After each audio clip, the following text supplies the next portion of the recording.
ଆପଣ ଗୋଟେ business start କରିବାକୁ ଚାହୁଁଛନ୍ତି କି? ନିଶ୍ଚିନ୍ତ ପାରିବେ।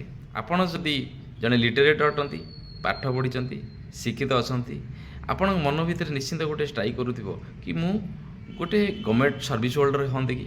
ନିଶ୍ଚିନ୍ତ ମୋର ଗୋଟେ ସଜେସନ୍, ଆପଣ ଗଭର୍ଣ୍ଣମେଣ୍ଟ ସର୍ଭିସ୍ ପାଇଁ ଆପ୍ଲାଏ କରିବା ସହିତ ଆପଣ you can plan your own small business, ଗୋଟେ ଛୋଟ ବିଜନେସ୍ ପାଇଁ ଆପଣ ବି ଭାବିପାରିବେ। ଯଦି ଆପଣଙ୍କ ମନ ଭିତରେ ଆସୁଛି କି ନାଇଁ ମୁଁ ଗୋଟେ ବିଜନେସ୍ ଷ୍ଟାର୍ଟ କରିବାକୁ ଚାହୁଁଛି, ତେଣୁ ଆପଣ ନିଶ୍ଚିନ୍ତ ପାରିବେ। ଆଉ ଲେଟ୍ କରନ୍ତୁ ନାହିଁ, ଖାତା ପେନ୍ ନେଇକି ଗୋଟେ ଜାଗାରେ ବସିଯାଆନ୍ତୁ ଏବଂ ପ୍ଲାନ୍ କରିବା ଆରମ୍ଭ କରନ୍ତୁ।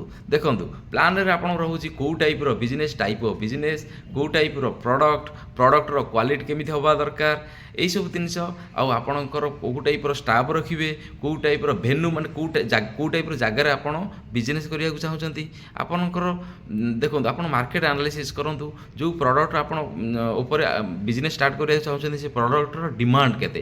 ମାର୍କେଟରେ ଡିମାଣ୍ଡ, ମେନ୍ କଥା ହେଉଛି ଡିମାଣ୍ଡ। ଯଦି ଡିମାଣ୍ଡ ନଥିବ ଆପଣ ବିଜନେସ୍ ଷ୍ଟାର୍ଟ କରୁଛନ୍ତି, ତେଣୁ ବିଜନେସ୍ ଷ୍ଟାର୍ଟ ଡେଭଲପମେଣ୍ଟ ପାଇଁ ଟାଇମ୍ ଲାଗିବ।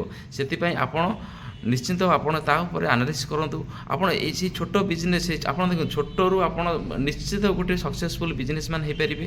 ଆପଣ ଯଦି ଆପଣ ସେଇ ଛୋଟ ବିଜନେସ୍ ଉପରେ 100% ଫୋକସ୍ ଦେବେ, ଆଉ ଆପଣ ନିଶ୍ଚିନ୍ତ ଗୋଟେ ଫ୍ୟୁଚରରେ ଆପଣ ଗୋଟେ ସକ୍ସେସଫୁଲ୍ ବିଜନେସ୍ ମ୍ୟାନ୍ ହେଇପାରିବେ। ଆପଣଙ୍କର ବିଜନେସ୍ ନିଶ୍ଚିନ୍ତ ଡେଭଲପମେଣ୍ଟ ହେଇପାରିବ। ଆପଣଙ୍କର ନିଶ୍ଚିନ୍ତ ଲକ୍ଷ୍ୟ ଆପଣ ନିଶ୍ଚିନ୍ତ ପୂରଣ ହେବ, ଡ୍ରିମ୍ ଫୁଲଫିଲ୍ ହେବ। All the best.